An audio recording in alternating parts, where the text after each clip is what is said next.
Hello बच्चों, let's read the question. The question says incorrect statements is are.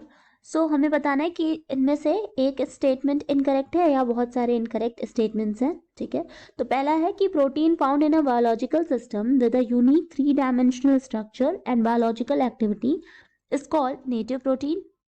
B. The primary structure of protein remains intact during denaturation of proteins. C. The secondary and tertiary structures of protein remain intact during denaturation of proteins.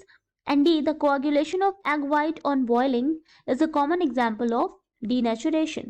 So, we have to tell कि इसमें से कौन सा statement जो है वो incorrect है. तो यहाँ पे हमारा की कॉन्सेप्ट है, की कॉन्सेप्ट इज अबाउट प्रोटीन. ठीक है, तो प्रोटीन्स क्या होते हैं? Proteins are the biochemical compounds. These are biochemical compounds. ठीक है, जिनका स्ट्रक्चर बहुत कॉम्प्लेक्स होता है एंड ये दे हैव वन और मोर पॉलीपेप्टाइड एंड टिपिकली ये जो है इनके कुछ सब टाइप्स होते हैं. दैट इज ग्लोब्यूलर प्रोटीन होता है, फाइब्रस प्रोटीन होता है, and proteins have complex structure and they are built up from amino acids. So built up from amino acids. So amino acids are the building blocks of proteins and sequence of amino acids जो है वो determine करता है कि protein का shape कैसा होगा and उसके फंक्शंस कैसे होंगे. तो sequence of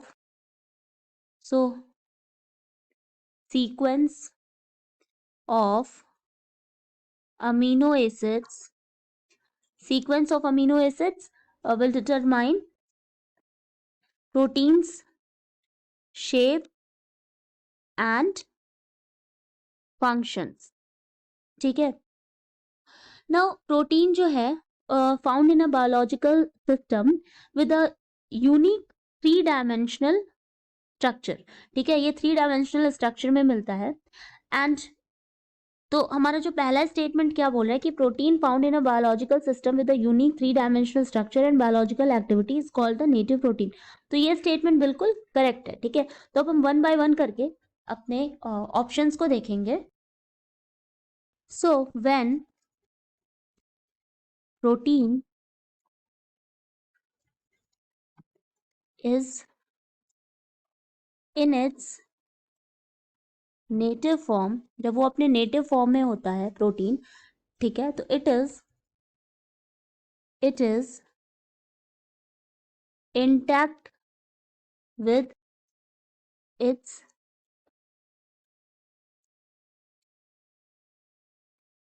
secondary and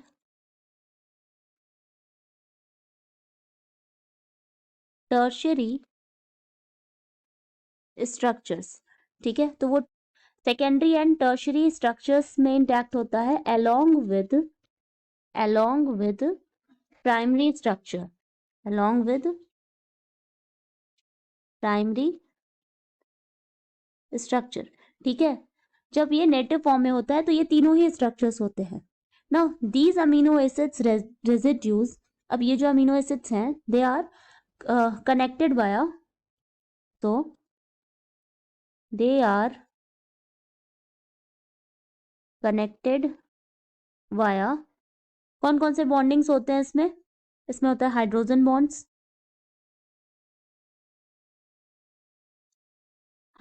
bonds, disulphide linkage, disulphide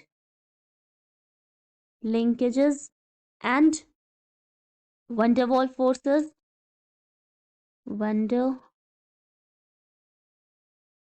Waals forces and electrostatic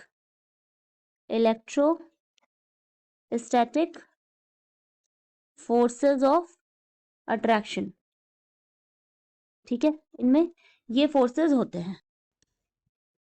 but when it is subjected to changes, ठीक है, but when it is subjected to changes like temperature and pH, temperature and pH, तो इसमें क्या हो जाता है, ये जो स्ट्रक्चर्स हैं दे गेट डिस्ट्रॉयड, ठीक है. So these structures get destroyed, ये स्ट्रक्चर्स डिस्ट्रॉयड हो जाते हैं except the primary structure due to the disturbance in hydrogen bonds, ठीक है. So these process unfolds the, ये क्या करते हैं, these process unfold the native protein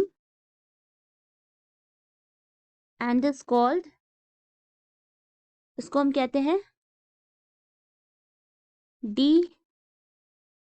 denaturation of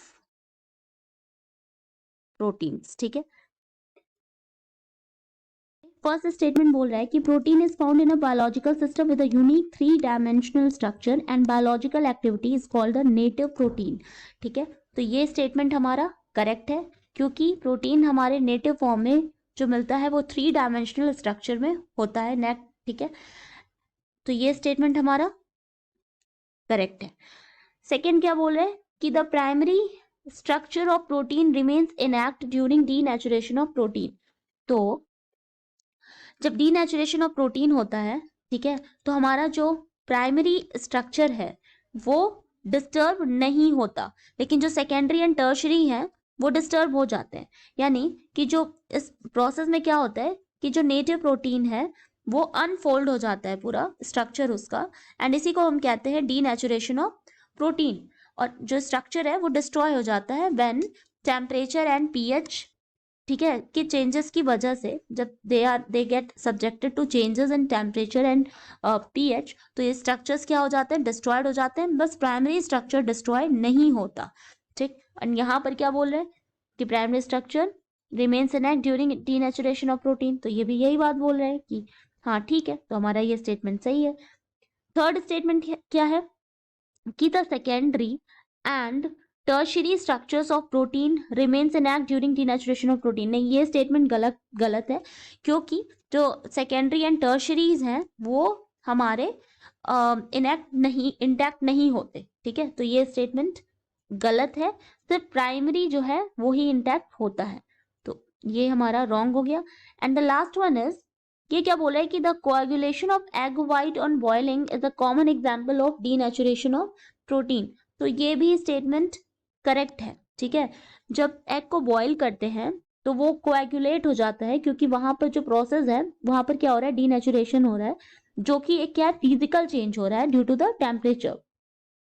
तो ड्यूरिंग डीनेचुरेशन क्या होता है कि जो हाइड्रोजन बॉन्ड्स हैं एग व्हाइट प्रोटीन के वो डिस्टर्ब्ड हो जाते हैं एंड वहां पर स्ट्रक्चरल चेंज हो जाता है. तो यहाँ पर क्या होता है कि जो हाइड्रोजन बॉन्ड्स हैं वो टेम्परेचर की वजह से डिस्टर्ब हो जाते हैं. इस वजह से स्ट्रक्चरल चेंज हो जाता है और वहां कोएगुलेशन ऑफ एग व्हाइट का हो जाता है ऑन बॉइलिंग. तो ये भी एग्जाम्पल हमारा करेक्ट है कि ये डीनेचुरेशन ऑफ प्रोटीन का एग्जाम्पल है. तो हमसे क्या पूछ रहा था, incorrect statement. So the incorrect statement is C. तो हमारा ऑप्शन हो जाएगा D. So the final answer is D. That is only C is incorrect. Hope you understand it well. Best of luck.